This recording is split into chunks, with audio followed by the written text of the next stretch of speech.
नमस्कार, स्वागत है आपका न्यूज 19 में। मैं हूं आपके साथ करतार सिंह। आज हमारे साथ खास मुलाकात में मेहमान के रूप में है इंटरनेशनल गुर्जर महासभा के राष्ट्रीय अध्यक्ष देवानंद कर्नल साहब। कर्नल साहब नमस्कार। कर्नल साहब, काफी समय से आप गुर्जर समाज के हित में कार्य कर रहे हैं और 8 वर्षों से अभी तक आपके इंटरनेशनल गुर्जर महासभा ने आपके द्वारा क्या क्या कार्य किए समाज हित में, और समाज को अभी तक क्या न्याय आपने दिलवाया? देखिए, मैं समाज के लिए न्याय दिलाने वाला मैं अपने आप को नहीं मानता हूँ। मैं एक सामान्य नागरिक के नाते, और मैंने सेना के मेरे जीवन काल में, क्योंकि पहले हमारा जीवन कानून के दायरे में था, मेरे जो जीवन में मैंने देखा जो समस्याएं थी उसको लेकर के मैं सामाजिक कार्य शुरू किए मेरे।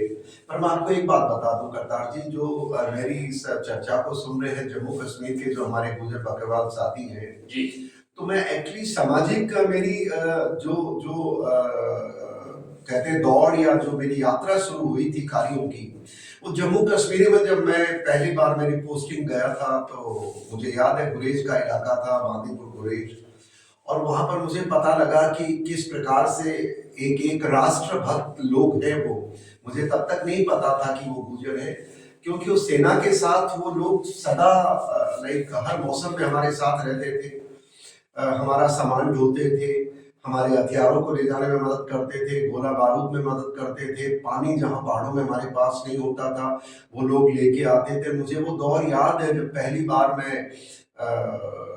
80 के दशक में जब मैं मेरे यूनिट की तरफ जा रहा था, पोस्ट जो कहते हैं जिसको हम एलसी कहते हैं, वहां जब जाते थे तो ये आज का दौर नहीं था। मुझे याद है मेरी पीठ पर मैंने एक रेडियो बांध रखा था, मेरे पैक के अंदर गाने सुनते हुए जा रहे थे पीछे वो, और कोई वेपन लेके भी नहीं जाते थे।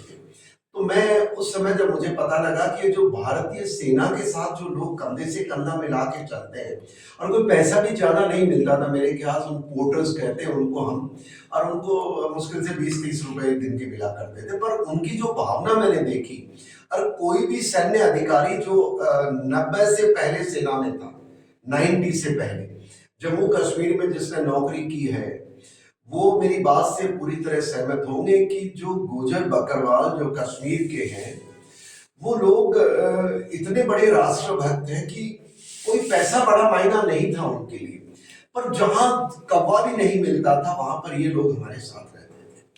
आज तो जमाना बदल गया करतार जी, आजकल तो नौकरी बढ़ गई है, पैसा मिलने लग गया है, और पता नहीं कश्मीर के किस किस इलाके से लोग जाके वहां काम करने लगे, पर उस दौर में सिर्फ वो थे। अगर मैंने डिटेल पता किया कि लोग कौन है तो पता लगा वो गुर्जर है, और वहां से मेरी यात्रा शुरू होती है करतार जी, गुर्जर समाज को समझने की, उनकी समस्याओं को देखने की। और मैं मेरे पूरे जीवन काल में, मैं जब बहुत लंबे समय कश्मीर में रहा तो मैंने कहा जिस दिन मैं रिटायर होऊंगा, क्योंकि राजनीति का एक गंदा चेहरा भी है जी, वहां पर हमारे इन गुर्जर बकरवालों को राजनीति ने शोषण किया करतार जी, उनको शिक्षा नहीं दी, वो आज भी घुमंतु हैं, उनको अधिकार नहीं दिए। और जैसे सामान्य भारत में जिसको हम शेड्यूल कास्ट, शेड्यूल ट्राइब कहते हैं, गरीब तबके के लोग हैं, उनको हम चारपाई पे नहीं बैठने देते थे, उस प्रकार जम्मू कश्मीर में वो सारे इस्लाम को, सारे मुसलमान हैं जम्मू कश्मीर में, फिर भी हमारे गुर्जर बकरवाल समुदाय के साथ, उनके साथ बहुत अन्याय होता था। मैंने सोचा जिस दिन रिटायर होऊंगा मैं जरूर इसमें कूदूंगा, ऐसी मेरी और मैं जुड़ता चला गया। बिल्कुल कर्नल साहब, बिल्कुल आप सही कह रहे हैं। जम्मू कश्मीर के गुर्जरों के लिए आपने बहुत कुछ किया, लेकिन एक अपने जो अभी राजस्थान में जो पीलू कुरासी यहाँ जो गुर्जर आरक्षण आंदोलन जो शुरुआत हुई थी, उसमें 72 यानी शहीद हो गए थे। उन्हीं को ध्यान में रखते हुए आपने गुर्जर समाज के लिए जगह जगह आंदोलन भी किए, ज्ञापन भी दिए, और जो शहीद जो हुए समाज के हित में उनका आपने शहीद स्मारक भी बनवाया। लेकिन ये कड़ी कहां से जुड़ती है कि एक आप इस प्रकार की पहल लेकर समाज के लिए एक जवान यानी कि एक जो यूनिट का जो लीडर होता है, जैसे कि आपने फौज को संभाला है, पूरी अपनी टीम को संभाला, उस तरीके से एक समाज को भी आप संभाल रहे हैं, किस नजरिया से देखते हैं? और कहाँ कितने शहीद हुए थे, उनका आपने शहीद स्मारक किया, क्या क्या अभी तक आपने समाज के लिए किया, वो समाज के जनता और जनार्दन आपको देख रही है सर? सबसे पहली बात तो मैं बड़ी विनम्रता के साथ बताऊंगा कि कोई मेरी जो चर्चा कर रहा हूं कोई इसमें ऐसा नहीं है कि मैं अकेला करने वाला। राजस्थान से आने से पहले मैं आपसे इतना बताना चाहूंगा कि देखिए मेरी योगदान रहा है जम्मू कश्मीर में गुजर बकरवालों को। मैं मेरे इस दौर के अंदर उनको जागरूक कर पाया, उनको ताकत की भाई हमें बर्दाश्त नहीं करना है। नतीजा ये होता है कि 1991 से लेकर के 2019 तक 30 वर्ष तक जो उनको अधिकार दिए गए थे शेड्यूल ट्राइब के, वो जम्मू कश्मीर में पीडीपी, एनसी, कांग्रेस, तीन ही सरकारें हुआ करती थी, बीजेपी तो कहां थी। इन तीनों ने करतार जी हमको कानूनी तौर पे नहीं दिए थे। मैं मेरा सौभाग्य मानता हूं कि इस आवाज को मैंने हमारे वहां समाज को इकट्ठा किया, और एक सैन्य अधिकारी होने के नाते मेरे को ज्यादा उस इलाके की पहुंच थी, मेरी पकड़ थी। और मैं नरेंद्र मोदी साहब का और अमित भाई का धन्यवाद करता हूं कि 2019 में उन्होंने हमको 370 हटाने के साथ सारे अधिकार दिए। तो मेरी सबसे बड़ी जीत मानता हूं मैंने जम्मू कश्मीर के जो गुजर बकरवाल हैं, वहां 2-3 परिवार थे, राजनीतिक परिवार। पर देखिए मैं वही कह रहा था ना, राजनीति एक ऐसा खेल है जहां व्यक्ति का पहले स्वार्थ आता है, और स्वार्थ में वो इतने अंधे हो जाते हैं कि जिनके वोट लेकर के वो उस ऊंचाई पे पहुंचते हैं, उनका सम्मान नहीं करते। और मैं कहता हूं जो मित्र भी है मेरे, आज जो राजनीति है, आज एनसी की सरकार है, वहां गुजर जीत के आए होंगे बहुत सारे, पर उनकी आत्मा पे वो हाथ लगा के देखेंगे, उनको पता है कि किस तरह। पर चलिए, कश्मीर का वो मेरा एक छोटा सा योगदान था। और सबसे बड़ा योगदान देखिए, हम जम्मू कश्मीर के वहां पर एक हिल काका ऑपरेशन था, जिसके अंदर भारतीय सेना के साथ 37 गुजर बकरवालों ने वॉलेंटरली जीवन का बलिदान देना पड़ा, हथियारों के साथ उग्रवादियों से लड़ाई लड़ी। तो वो भी एक मुद्दे को मैं देश के सामने लाता रहता हूं कि देखिए, जिन लोगों ने बिना तनख्वाह, बिना सम्मान के भारतीय सेना से प्रेम के कारण और राष्ट्र प्रेम के कारण जीवन का बलिदान दे दिया, उनको आज भी न्याय नहीं मिला करता थी। तो इसलिए वो भी मेरी लड़ाई जारी है। पर इधर आइए राजस्थान, एक दूसरा मेरी दुखती नबज, क्योंकि मैं देश के अंदर एक आरक्षण का एक ऐसा भूत मैं कहूंगा, और उस भूत के अंदर सबसे बड़ा भूत बना वो गुर्जर समाज का बना है। और इसमें भूत बनाने वाले लोग ज्यादातर क्या करते हैं, डिप्लोमेटिक चर्चाएं करते हैं करतार जी, वो सच्चाई से कहीं परे बातें करते हैं। पर मैं सच्चाई से परे बातें नहीं की, मैंने जो मुझे सही लगा वो उठाया। पहला मेरा ये था कि जब 2018 की बात है, शायद पटरियों पे आंदोलन हुआ था, जनवरी 2018 थी वो, मुझे ध्यान नहीं, आखिरी आंदोलन कर्नल बैसला साहब के नेतृत्व में हुआ था। मैं उस समय, मेरी गुजर गौरव यात्रा चल रही थी, नेपाल बॉर्डर से लेके मुझे अफगानिस्तान जाना था, और वो सौभाग्य से दुर्भाग्य से मैं सवाई माधोपुर से गुजर रहा था, तो मेरा उसमें जुड़ने का मौका मिला। और वैसे भी जब मैं सेना में था तो अखबार के कारण पढ़ता तो था ना, लोगों को मिलते थे। तो पहली बात तो है कि गुर्जर समाज के साथ आरक्षण का पिटोरा लेकर के जो अन्याय हुआ है, और अन्याय देखिए, आज मेरे से आप भी नाराज हो सकते हैं, बहुत सारे राजनीतिक व्यक्ति भी नाराज। देखिए भाई साहब, आप अपनी नाराजगी अपनी जेब में रखो। सच्चाई ये है, निहत्थे लोगों को बिल्कुल उनकी एक मांग थी, आप मांग नहीं देते, पर आपने उनको बेहतर लाशें बिछा दी। और करतार जी, दुर्भाग्य देखो, मैं किसी व्यक्ति विशेष पे क्या जाऊं, कभी भी उस आंदोलन के अंदर मैं कहता हूं जो गलतियां हुई, समाज तो बेचारा उम्मीद लगा रहा था, समाज तो वहां अपना इकट्ठा हो गया था, पर जो लोग सरकारी तंत्र में भी कुछ गिद्ध बैठे थे, राजनीतिक तंत्र के अंदर भी मैं नहीं कहूंगा क्या बैठे थे, आप अपना खुद मूल्यांकन कर लीजिए, और समाज के जो लोग थे वो भी, सबने मिलकर के गुर्जर समाज के साथ अन्याय किया। और उस अन्याय की पटकथा इतनी है करतार जी, गुर्जर समाज जब 99 के अंदर राजनीतिक कारणों से जाटों को ओबीसी में जोड़ दिया, अरे यार, ऑब्वियसली जो पढ़े लिखे लोग थे वो कैसे मुकाबला करते हैं उनका। तो इनकी मांग उठी एसटी की, और तभी समाज इकट्ठा हुआ। एसटी आरक्षण की मांग को हमारे लोगों ने गुमराह किया। समाज जानता आज वो किस किस ने गुमराह किया, अपने राजनीतिक महत्वाकांक्षा के लिए, जो महत्वाकांक्षा होनी चाहिए, पर समाज के साथ इतना अन्याय करके महत्वाकांक्षा, ईश्वर आपका भगवान भला करे। पर करतार जी, सच्चाई ये है, हमको एसटी आरक्षण गुर्जरों को नहीं मिला। दूसरी बात यह कि जब 22% ओबीसी के अंदर गुर्जर थे, जाटों के आने से पहले तो वो अपने आप को सिक्योर महसूस कर रहे थे, पर जब जाट आ गए तो ऑब्वियसली गुजरों की उसमें कहाँ जितना उनका शिक्षा में स्तर था, आर्थिक स्तर था, गुजर मुकाबला नहीं कर पाए, उनको जरूरत पड़ी हम बाहर जाएं। मैं कर्नल साहब बताऊं आपको कि मैं जब आपका पीलूपुरा से जब आरक्षण आंदोलन शुरू हुआ था, जी जी, सिकंदरा चौराहे पर मैं खुद आपके आंदोलन में सम्मिलित था। बिल्कुल बिल्कुल थे आप। मैंने मेरी आंखों से देखा है कि निहत्या लोगों पर यानी पुलिसकर्मियों द्वारा गोली चलाई गई, जो बेहोश हो गए, जो खत्म हो गए, यानी जो समाज के हित में यानी शहीद हो गए, उनको घसीट के पुलिस द्वारा ट्रक में डालना, थोड़ी जो सांसें चल रही है उन पर यानी बंदूकें की नोक से गोदना, इस प्रकार की घटना मैंने देखी है। लेकिन उसके बावजूद भी कुछ राजनीतिक लोगों ने अपनी रोटियां सेकने के लिए उन शहीदों की बलि चढ़ा दी। आप बिल्कुल सही कह रहे हैं करतार जी, उसमें कहाँ दो राय, मैं यही तो कह रहा हूँ। अरे भाई, कोई समाज मांग रखता है, मांग हमारी जायज सी, मैं आज भी मानता हूँ, पर ये जो देखिए, ये जो लोग लीडरशिप जितना भी, अब वो कौन थे, पूरा समाज जानता है, और उनके व्यक्तिगत स्वार्थ है, समाज का स्वार्थ होता तो मैं लिख के देता हूं, कोई भी सरकार अनदेखी नहीं कर सकती थी। पर चलिए, वो चला गया। मैं आपको जो बात पे आना चाहता हूं, जो हमारा नुकसान हुआ हो गया, लोगों का राजनीतिक सोचा हम राजनीति में बड़े प्रखंड बन जाएंगे, पर देर सवेर ईश्वर फैसले करता है। और अंततः है, आज तक गुर्जर समाज को एसटी आरक्षण नहीं मिला।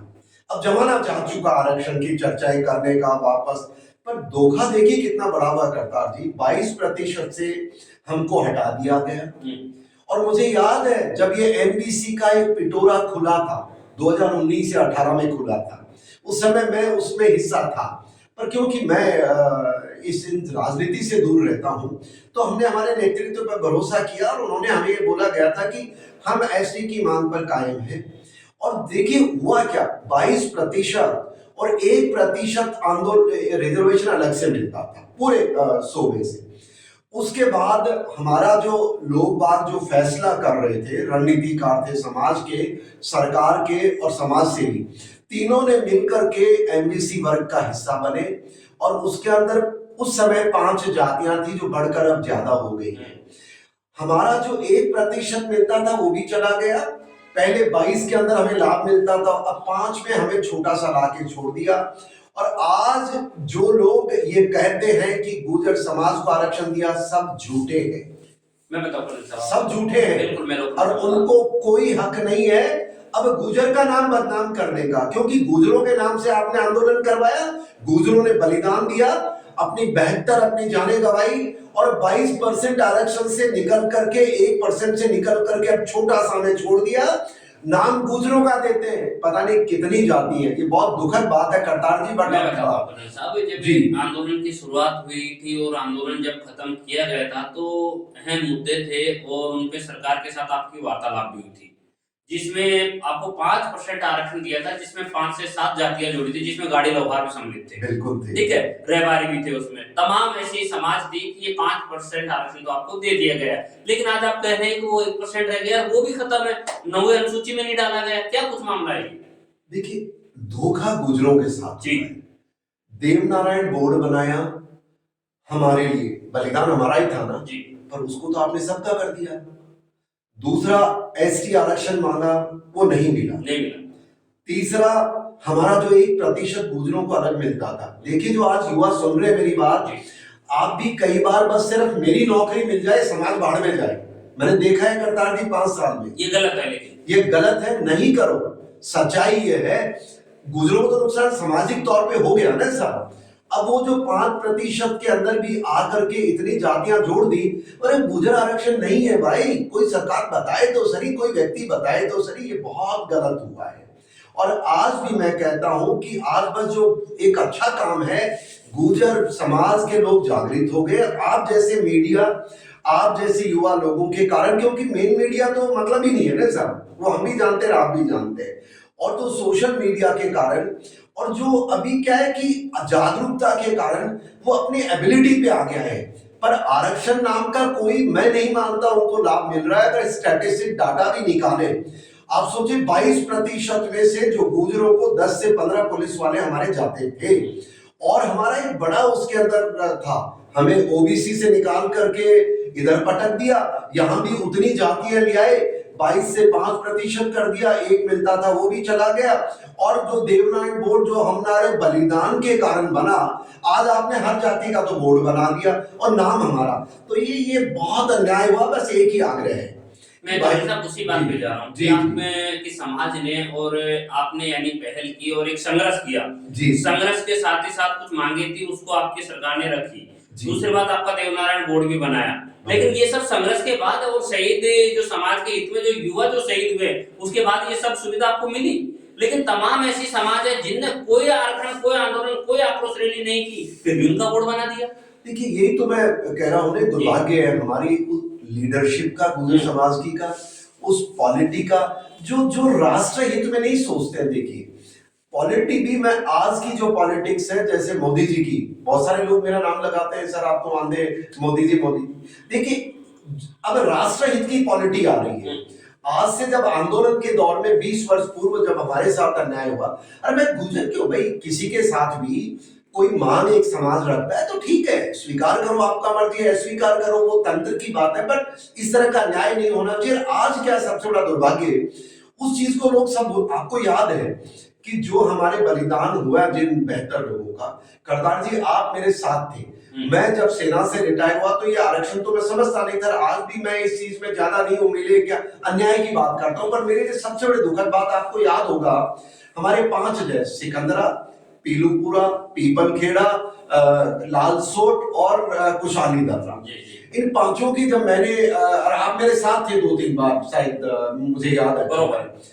तो जब मैं पहली बार 2018 में सिकंदरा के अपने उस बलिदान स्मारक पे पहुंचा, तो मुझे याद है हमारे गोरैया साहब थे शायद, वो जो उनकी जमीन थी, जो मेरे साथ इसमें लगे, तो वहां बैठने का स्थान तक नहीं हो, कांटे बालू सब। जो जमीन थी वो वहाँ के जो दरगस में वो थे, हरि सिंह जी, गोरैया जी नहीं थे, हरि सिंह जी की गोरैया जी मेरी तरह सामाजिक कार्यकर्ता थे, हरि सिंह जी ने जमीन दी। पर जो मैं आपको बात बताना चाहता हूँ, समाज सुने, कि जब मैं और हम सब मिलकर के आवाज उठाई कि हमने इन स्मारकों का निर्माण करना है, आप लोग सब जुड़े, स्थानीय सारा गुर्जर समाज जुड़ा। आज जो सिकंदरा में जो सही जो स्मारक है, और उस स्थल के ऊपर आज एटलीस्ट प्रॉपर उनकी मूर्तियां लगी हैं, अब कोई भी आदमी जाके पुष्प अर्पित कर सकता है, एक अच्छा स्थान बना है। ये मैं मानता हूँ आप जैसे लोगों के समर्थन के कारण हमारे गोरैया जी आज नहीं रहे, हरि सिंह जी भी नहीं रहे, जिन्होंने जमीन दी, और राजनीति अपना रंग कर दी। आपको पता है जिस दिन इसका उद्घाटन हो रहा था, आपने मुझे याद कराया था, कर्नल साहब आप नहीं जा रहे, मैंने कहा भाई मुझे तो किसी ने बताया नहीं। तो ये राजनीतिक व्यक्ति ऐसा ही काम करते हैं, पर मुझे खुशी है एटलीस्ट वहां का स्मारक बन गया है, आज समाज के लिए सम्मान की बात है। पीलूपुरा, पीपलखेड़ा, पीलूपुरा वाला है, पीपलखेड़ा का भी प्रयास चल रहे हैं। और तो देखिए सवाई माधोपुर मेरे से दूर बहुत पड़ता, मैं इतना नहीं आज आवागमन कर सकता हूँ। जी कि आपने दौसा में आंदोलन किया, जी किया, जगह जगह कलेक्टर साहब को भी ज्ञापन दिए, उसके बावजूद आपके यानी कर कमलों द्वारा, यानी आपके दिशा निर्देश पर वो शहीद स्थल बना, बिल्कुल बना, हमारी कलेक्ट्रेट के अंदर है आज भी आपके, यानी सैनिकों वाला अंदर बनवाया था। दूसरा जो सिकंदरा में जो शहीद स्मारक बना हुआ है समाज का, वो आप सबके और समाज के लेटर से बना। लेकिन दूसरी बात, तमाम मैं ये चीजें आपको बताऊंगा कि एक राजनीति एक ऐसा मंच है जहां पर समाज को मरोड़ के रख देती है। कर्नल साहब, जो सिकंदरा में शहीद स्मारक पर एक समिति बनाई गई है, वहां पर क्या आप जैसे समाज सेवी है जो शुरुआत से जो पैरवी कर रहे हैं, उनको भी उस समिति में रखना चाहिए था, मेरा सुझाव। दूसरा बात कि जो कर्नल किरोड़ सिंह बैंसला जी इस मुद्दे को वो भी लेके चले थे, उन्होंने, मैं कहूंगा कि समाज को, जो समाज के बंधु आरोप लगा रहे हैं, उन्होंने गुमराह किया। क्या किया कि जयपुर में आके वार्तालाप करके और सीधा प्लेन से जाना, और फिर लास्ट में यानी सवाई माधोपुर से नमो नारायण मीणा के सामने टिकट लाकर चुनाव लड़ना। बल्कि उन्होंने मंच से एक ऐलान किया था, मैं श्रद्धालुओं को, यानी जो वक्त जो देख रहे हैं, यानी कि जो जनता दरबार देख रही है, उनको साहित्य मेरा भी सवाल बुरा लगेगा, लेकिन उन्होंने सिकंदरा मंच से, आज भी मेरे पास ऑडियो रिकॉर्डिंग है, वो उन्होंने ऐलान किया था कि मैं समाज के हित में जीऊंगा, समाज के हित में काम करूंगा, समाज के हित में मरूंगा, आने वाले समय तक मेरी पीढ़ी भी चुनाव नहीं लड़ेगी। लेकिन आखिरकार उन्होंने सवाई माधोपुर से नमो नारायण मीणा जी के पक्ष में चुनाव लड़ा, नमो नारायण कांग्रेस या बीजेपी से चुनाव लड़ा।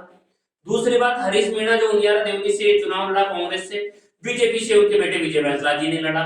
तो कहां समाज को कहीं कहीं गुमराह किया जा रहा है, यानी राजनीतिक रोटियां सेकी जा रही कर्नल साहब। ये समाज के युवा है वो जाग चुके हैं, और वो जाग गए और इस बात को समझ भी गए हैं कि आखिरकार क्या समाज के साथ छलावा किया जा रहा है। मैं आपसे निवेदन करूंगा कर्नल साहब, आपने जम्मू कश्मीर से लेकर राजस्थान की जितने भी जो आंदोलन है उनमें आपकी भागीदारी रही है, आखिरकार इस समाज को आप किस दिशा देंगे आप? देखिए, मैं यही कह सकता हूँ, ये दुर्भाग्य रहा हमारा। और देखिए, जो बीत गया सो बीत गया जी। अब हमारे पास दो मुख्य मुद्दे हैं। पहला, सिकंदरा का हमारा शहीद स्मारक बन चुका है जी। पीपल खेड़ा का, पीलूपुरा का बन चुका है। पीपल खेड़ा का भी पूरी तरह चल रहा है। अब जो कुसाली दर्रा का है वो फॉरेस्ट डिपार्टमेंट के लैंड में आता है। अब वहां हमारे समाज के लोग इतने ज्यादा प्रभावी नहीं है, तो ये जो स्मारक का निर्माण है, मैं मानता हूं इसका काम चलते रहना चाहिए। पहली बात, ये समाज को तय करना। मैं पूरी तरह, मेरे में भी न आर्थिक बल है न बाहुबल है कि मैं सारी जगह जाऊं, पहली बात, क्योंकि उनका सम्मान जरूरी है। दूसरी बात, जो इस आरक्षण के आंदोलन के नाम पर हमारे जो परिवार हैं बेहतर, मैं मानता हूं ये राजनीतिक जो चुनाव लड़ने की जिनको बीमारी होती है ना करतार जी, वो चुनाव के टाइम तो मक्खियों की तरह मनाते हैं उनके चारों तरफ। समाज याद आती है, समाज याद आती है, वोट याद आता है। अरे भाई, आज 20 साल होने वाले हैं उन बेहतर परिवारों का, जो अपने आप को धनाढ्य, जो बड़े नेता समझते हैं, जीतने के बाद आपके जबान पे वो सांप सूंघ जाता है, लौट जाता है, आपके ऑफिस के भी चक्कर काटे। कृपया करना चाहिए समाज को, उन बेहतर हमारे परिवारों को सही उनका देखभाल हो, उनके जो दिक्कतें हैं उनको दूर हो। और मैं राजस्थान सरकार से एक आग्रह करूंगा, देखिए, राजनीति का एक बड़ा खेल होता है करतार जी। वो क्या करती है, जो मुश्किल विषय होती है उसको दबा देती, बात नहीं करेंगे, ये उम्मीद में कि भूल जाएंगे कभी। देखिए भाई साहब, जिसके घर में मौत होती है ना, वो वही जानता है मौत का मतलब क्या। और हम सब सामाजिक लोग हैं, हम सब ने किसी किसी अपने साथी की मौत होते घर में देखी है। मैं तो फौजी हूं, मैं तो मेरी बाहों में लोगों को दम तोड़ते देखा है यार। तो ये जो मौत का दर्द जिनको हुआ है, उनके लिए सम्मान जरूरी है। जो आप किस तरह निर्धारित करें वो होना चाहिए। कर्नल साहब, एक सवाल मेरा, आपने मेरा सवाल पूछा था, सवाल दूसरा जो मेरी राजस्थान के अंदर मैं दूसरी बात कहना चाहता हूं हमारे समाज से, कि देखिए, शिक्षा के लिए आप जागरूक हो चुके हैं, युवा बिल्कुल सही दिशा में बढ़ रहा है। मैं यही गुजारिश करूंगा, इसकी गति और तेज करें, क्योंकि जो गति आपने पकड़ी है, दूसरे ऑलरेडी उससे आगे निकल चुके हैं। बट अभी मुकाबला कठिन है। आपको मेरी शुभकामनाएं हैं। यहीं पर इस शिक्षा के लिए जो हमारे माता पिता, जो उनके अभिभावक हैं, देखिए, बहुत के पास पैसा नहीं है, बहुत के पास कठिनाई है, पर आप निवेश करें। अपना घर बेचना पड़े बेचो, जमीन बेचनी पड़े बेचो, पर अपने बच्चों को शिक्षित करो, जिससे आने वाले समय में उनका भविष्य सुनहरी हो। ये मेरा शिक्षा का एक मेरा आग्रह है। एक सबसे बड़ा आग्रह है कि हम गुर्जर, क्योंकि एक भावुक कौम है हम लोग, हम अपने संस्कारों में जीते हैं। हमें अभिमान है हमारे राष्ट्र और हमारी कौम के ऊपर। अब यहाँ पर क्या, हमारे में कुछ कुरीतियां हैं, उन कुरीतियों से हमें दूर जाना पड़ेगा। दुनिया आगे बढ़ चुकी है। जैसे मैं बताऊं, शादी ब्याह में जिस तरह का खर्चा है, अरे भाई, बंद करना पड़ेगा यार। हमारे किसी की मौत हो जाती है, अब वो नुक्ता ही बोलते हैं हम, वो बहुत समय हमारे, आप जैसे करतार जी और मैं समाज के विद्वानों के धन्यवाद करूंगा कि सारे जागरूक करें, बंद करने की प्रथा बंद करना। लाइक जो बच्चे जिनके विवाह के अंदर, हमारे सामूहिक विवाह का एक बहुत अच्छा प्रचलन है। मैं सामूहिक विवाह कमेटियों को बधाई देना चाहूंगा, पर उसके साथ उसमें हो क्या रहा है, इन विवाह कमेटियों के अंदर राजनीति लोग घुस गए हैं। वो दिखावे के लिए तो ये करते हैं, पर जब खुद की बारी आती तो करोड़ों, मैं सुन रहा था कल परसों, 1 करोड़ रुपए मेरे ही परिवार में, देख दुर्भाग्य, अब क्या करें, सब हमारी भी तो नहीं मानते ना, करोड़ों रुपए दहेज का किसी बहाने से करते हैं, सोने। तो ये बंद होना चाहिए। देखिए, और मैं तो कहूंगा, इस सामाजिक जो शादियां है ना, ये बंद करके कोर्ट में हमें शादी करनी चाहिए, जिससे कि खर्चा आपका हो नहीं, कानूनी पाबंदी हो, बहुत सारी ये कुरीतियों से हमें आगे बढ़ना पड़ेगा, मैं ऐसा मानता हूं।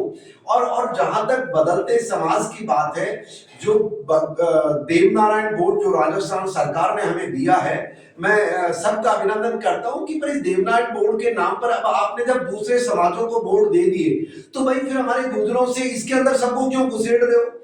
एनबीसी उस समय तो नहीं था ना, लड़ाई तो गुजरों ने लड़ी थी, पर आप सबने धोखा किया है। और ये आप सबको हमको जागरूक होना पड़ेगा। मेरी राजनीतिक व्यक्तियों से आग्रह है, देखिए मैं नॉन इलेक्टोरल पॉलिटिशियन हूँ करतार जी, ना मैं चुनाव लड़ता हूँ, ना मेरे अंदर वो बल नहीं है, पर मेरी जो समाज की आवाज है जो पहुंचनी चाहिए, राजनीतिक व्यक्तियों से भी आग्रह है, क्योंकि आप ताकतवर है, आपसे लड़ाई तो कौन कर सकता, आप तो बाहुबल है। तो आग्रह है, कृपया करके अब मार्गदर्शन हमारे साथ सही दिशा में ले जाने के काम करें, क्योंकि गुजर मैंने कहा भावुक है, राष्ट्रभक्त है, संस्कारों में विश्वास करता है और अपने धर्म नीति पे चलने वाले हैं। अब हमारे शिक्षा तो ठीक है, पर बाकी जो दिक्कतें हैं हमें गुमराह ना करें। और हमारे समाज की जो राजनीतिक व्यक्ति हैं, आपसे भी मेरा आग्रह है कि भाई साहब ठीक है, गुजर बाहुल्य में आपको टिकट कोई न कोई पार्टी देती है, जब चुनाव लड़ते हैं तब तो आपको गुजर याद आता है, जब चुनाव खत्म हो गए आप मंत्री तब कहते हैं सर्व समाज के हो। ये ऐसा नहीं होना चाहिए। लास्टली कि देखिए राजस्थान, मैं ये मानता हूं कहीं भी भूमि पुत्र जो होता है करतार जी, देखिए गांव के बारे में आप अपने गांव के बारे में ज्यादा जानेंगे, मुझे कैसे पता होगा प्रदेश के बारे में, राजस्थान, ये जो बाहरी जो भूमि पुत्रों का दोहन किया जा रहा, शोषण किया जा रहा है राजनीतिक पार्टियों से, मैं कहता हूं, मैं बीजेपी का अभिनंदन करता हूं इस मामले में कि उन्होंने हमारी इस बात को समझते हुए इन बार चुनाव में बाहरी लोगों को नहीं दिया। बाहरी मतलब मेरा बहुत साफ है, राजस्थान के चुनाव में राजस्थान के लोग, अगर चुनाव में आप राजनीतिक पार्टी यूपी, दिल्ली, कलकत्ता से लाके टिकट दोगे तो भैया मैं तो मानता हूं शोषण है। और हमारे समाज के भी जो बाहर के लोग धनाटे या जो प्रभावी लोग हैं, आप गुजरों की मदद करना चाहते हैं, कृपया किए, हमारे यहाँ के बच्चों को आगे बढ़ाएं, उनको मार्गदर्शन करें, उनको पैसे का समर्थन करें। दूसरा सवाल मेरा ये था कर्नल साहब कि आपने कहा कि दहेज प्रथा बंद होनी चाहिए, बिल्कुल बंद होनी चाहिए। जो दहेज में जो खर्चा किया जाता है वो बच्चों की पढ़ाई में लगाना चाहिए, जो मेरा सुझाव है। रही दूसरी बात कि गुर्जर समाज सड़कों पर अपनी मांग को लेकर ज्ञापन या जहां भी एकत्रित होना है, एकजुट होना है, वहां होकर जीत जाती है, लेकिन आखिरकार टेबल पे आके क्यों हार जाती है? ये आपका सवाल सबसे पहले तो, क्योंकि देखिए मैंने कभी कोई टेबल वार्ता में हिस्सा नहीं लिया, मैं तो जमीन पे आंदोलन करने वाला हूँ, चिट्ठियां देने वाला हूँ, हाथ जोड़ता रहता हूँ। ये हारने का बहुत साफ कारण है हमारे स्वार्थ के कारण। उन राजनीतिक जो सो कॉल्ड, जिसको हम कहते हैं कि जो नेतृत्व अपने आप को समझते हैं हम नेता हैं, ये नेताओं के स्वार्थ के कारण हम टेबल पे हारे हैं, क्योंकि न तो उसके अंदर शिक्षा की कमी है, न उनको तजुर्बे की कमी रही होगी। अब वो पुरानी बात होगी, मैं यही तो कह रहा हूं ना, आज के दिन अब आंदोलन का समय नहीं है, आज के दिन शिक्षा का समय है, सोशल मीडिया का समय है, मीडिया का समय है। और हमें अब जाकर के शिक्षा के ऊपर, और अब युवा जैसे आप कह रहे थे समझ गया है, नहीं भी समझा तो कृपया करके जो लोग नेतृत्व करने आते हैं उनसे सवाल करें आप कि भाई आप चुनाव के टाइम में तो दिखते हो, बाद में भाग जाते हो। अब देखिए आज के दिन केंद्र सरकार भी बन चुकी है, प्रदेश की सरकार भी बन चुकी है, पर अब ये बताओ कि अगर आज के दिन गुर्जर समाज की जो समस्याएं हैं, मैं सामाजिक जिम्मेवारी हम निभा रहे हैं, हमारे समाज को जागरूक करें, पर सरकार की तरफ से मैं सवाल पूछना चाहता हूं कि गुर्जरों को आरक्षण कितना मिलता है, क्या कोई बता सकता है? आंदोलन किसका था करतार जी? गुर्जरों का था। मौतें किसकी हुई? गुर्जरों की हुई। देवनारायण बोर्ड किसका है? गुर्जरों का है। क्या आज हमको आरक्षण मिला? जवाब आप दीजिए। क्या हमें कितना प्रतिशत मिल रहा है? जवाब आप दीजिए। हमें ओबीसी से निकाल के गुर्जर बदनाम किया गया, जवाब आप दे। तो ये सारी बातों में समाज को सोचना पड़ेगा कि आपको अधिकार मिले नहीं, क्या कोई बेवकूफ बना रहे हैं? स्पेशली राजनीतिक जो हमसे वोट लेने आते हैं, जो कहते हैं गुर्जर है, गुर्जर बाहुल्य इलाका है, हमें दूसरे समाजों से भी लड़ा दिया है। करतार जी मैं आपको बता सकता हूं, ऐसी स्थिति है जो सामान्य गरीब आदमी है, इस आरक्षण के कारण लोग कहते हैं अरे नहीं सर, हकीकत यह है कि इतना द्वेष पैदा हो गया, उन दीवारों को, खाइयों को भरने के अंदर कई वर्ष लग जाएंगे। तो पर चलिए उम्मीद पे जहां टिका है, मैं मानता हूँ। आपकी बात से मैं सहमत हूँ, लेकिन दूसरी बात है, आप बता रहे हैं कि भाई चुनाव के समय समाज याद आती है, ऐसा नहीं है कर्नल साहब। मैं आपको बता दूं, युवा जाग चुके हैं और तमाम जो राजनीति रोटी सेकने वालों की पोटली कठपुतली की तरह वापस युवाओं ने बांध के अपने घर भी बिठा दिया है। आप सही कह रहे हैं, मैं सहमत हूँ। मैं मेरा स्टेटमेंट वापस ले रहा हूँ जी। जिस प्रकार अभी चुनाव हुए आपके कहां पर हुए, जहां अपने राजेंद्र जी की विजय हुई, देवली उनियारा। तो देखिए, राजेंद्र जी जैसे व्यक्ति का जीतना, एक मिनट पार्टी छोड़ दो, वो चरित्रवान व्यक्ति है। सारे लोग उनको, मैं 8 साल से जानता हूं, जिस तरीके से बहुत सारे लोग पार्टी लाइन पे वो जो कांग्रेस से जुड़े उनका विरोध कर रहे थे, तो मैंने उनको कहा था कि भाई साहब, अब आज तो आप विरोध कर रहे हैं, जबकि उनके विपक्ष में कोई गुजर नहीं था, फिर भी कुछ लोग कि नहीं ये तो वो है। तो देखिए, इसीलिए आपने जो बात कही, मैं आपके समर्थन में हूं। युवा जाग चुका है, गुजर जाग चुका है, राष्ट्रभक्त लोग जाग चुके, और पॉलिटिकल पार्टीज भी जाग चुकी है।